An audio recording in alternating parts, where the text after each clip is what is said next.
IIM UPSC tuitions only in Tirumala IAS institute Chaitanyapuri. Call చేసి ఇప్పుడే join అవ్వండి.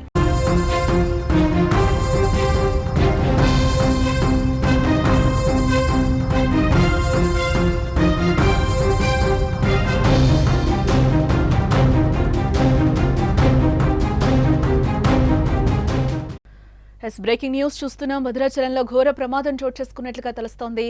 సలీం టీ స్టాల్ ముందు వీధిలో ఉన్న 6 అంతస్తుల భవనం ఒక్కసారిగా కుప్పకూలింది. నిర్మాణం జరుగుతూ ఉండగా ఒక్కసారిగా కూలిపోయింది. దీంతో శిథిలాల కింద పలువురు చిక్కుకున్నట్టుగా కూడా సమాచారం అయితే అందుతోంది. శిథిలాల్లో చిక్కుకున్న వారు ప్రాణాలతో బయటపడతారా లేదా అన్నది ఇప్పుడు ప్రస్తుతం అక్కడ ఉత్కంఠను రేపుతోంది. ఎంతమంది ఉన్నారు, వారు ప్రాణాలతో ఉన్నారా లేదా అన్నది కూడా తెలియాల్సింది. ఈ ఘటనపై సమాచారం అందుకున్న అధికారులు వెంటనే రంగంలోకి దిగి సహాయక చర్యలను అయితే చేపట్టారు. ఇక ఇదే అంశానికి సంబంధించి మరింత సమాచారాన్ని మా భద్రాద్రి ప్రతినిధి మరింత సమాచారాన్ని అయితే అందిస్తారు.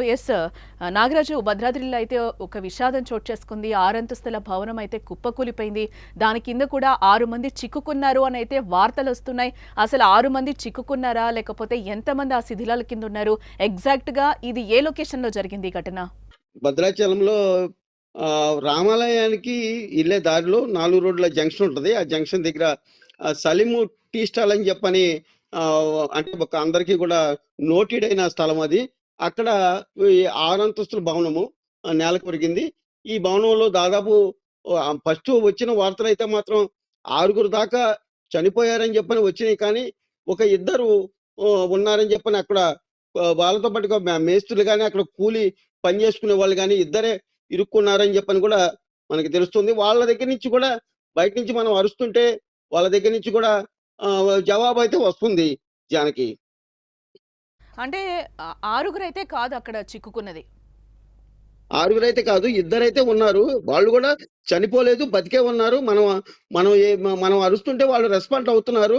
వాళ్ళు అంటే ఈ వాళ్ళని బయటికి తేడానికి మాత్రం చాలా ఇబ్బంది ఉంది. ఏదంటే ఈ 6 అంతస్తులు ఒక్కసారిగా నేల కొరగడంతో ఈ మొత్తం కూడా ఒక స్లాబ్ మీద ఒక స్లాబ్ పడిపోయి వాళ్ళు బయటకు వచ్చే పరిస్థితి లేదు. అయితే అధికారులు జిల్లా కలెక్టర్ గారు అక్కడే ఉన్నారు. జిల్లా కలెక్టర్ గారు ఇక్కడికి వచ్చారు. తర్వాత ఎస్పీ గారు వచ్చారు, రోహిత్ రాజు గారు, అట్లాగే మన విక్రాంత్ కుమార్ గారు అందరూ కూడా ఇక్కడ ఉన్నారు. ఈ గారు, కరెంట్ ఈ గారు కానీ అధికారులు మొత్తం కూడా ఉన్నారు ఇక్కడ. అయితే వాళ్ళని ఆ ఇద్దరిని బతికున్న వాళ్ళిద్దరిని మాత్రం బయటికి తీసుకురావడానికి వీళ్ళైతే పూర్తి స్థాయిలో ట్రై చేస్తున్నారు. అయితే ఈ బిల్డింగ్ ని పైకి ఎత్తడానికి ఏదైతే జాకీలు కావాలి అవి ఒక సింగరేణిలో ఉన్నాయి కొత్తగూడెం, అక్కడి నుంచి తెప్పించే ప్రయత్నం అయితే చేస్తున్నారు. అంటే అక్కడ ఏ విధంగా సహాయక చర్యలు కొనసాగుతున్నాయని అనుకోవచ్చు అంటారు? 6 అంతస్తులు మీరు చెప్పినట్టు ఒక స్లాబ్ మీద ఒక స్లాబ్ అయితే మనకి విజువల్స్ లో క్లియర్ గా కనిపిస్తుంది. ఒక్కసారిగా 6 అంతస్తుల భవనం కూడా కుప్పికోలిపోయింది. అంటే ఈ అంతస్తులు కట్టడానికి పర్మిషన్ ఉందా ఏంటి? అసలు అక్కడున్న ఆ ఓనర్ స్పందించడం జరిగిందా? ఆ బిల్డింగ్ ఓనరు ఏంటి నాగరాజు? అయితే ఇది ఒక సింగిల్ స్టేర్ ఫస్ట్ జానకి. అయితే శ్రీపతి అని చెప్పని నిలయం ఇది శక్తిపీఠం అని చెప్పని కూడా పిలుస్తారు. ఇది సింగిల్ స్టేర్ ఉండేది. ఇది పాతది. ఈ పాత దాని మీద అదే పునాదుల మీద ఇతను మళ్ళా 5 స్టేర్లు కట్టడం జరిగింది. ఇది కట్టేటప్పుడు కూడా నిలబడదని చెప్పిన చుట్టుపక్కల వాళ్ళు కూడా చెప్పడం, ఇతనికి హెచ్చరించడం కూడా జరిగింది. కానీ భద్రాచలంలో అయితే మాత్రం ఇది పర్మిషన్ అయితే ఉండదు. భద్రాచలంలో పర్మిషన్ 2 స్టేర్ల వరకే పర్మిషన్ ఇస్తారు.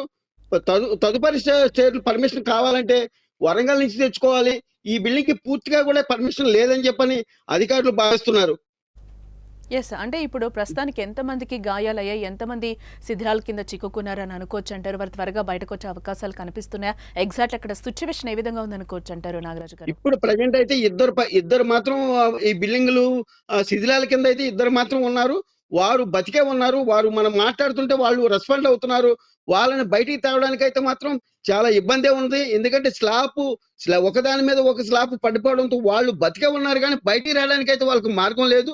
ఖచ్చితంగా వీళ్ళు బయటికి రావాలంటే వాళ్ళని ఏదైతే జాకీల ద్వారాగా సింగరేణి నుంచి కొత్తగూడెం నుంచి తెప్పించిన జాకీల ద్వారాగా పైకి లిఫ్ట్ చేసి వాళ్ళని బయటికి తీసుకొచ్చే మార్గం అయితే ఉందని చెప్పని అధికారులు భావిస్తున్నారు. వాళ్ళని సురక్షితంగా బయటికి తీసుకొచ్చే ప్రయత్నం అయితే చేస్తున్నారు Janaki. Right Nagaraju, thanks for the updates.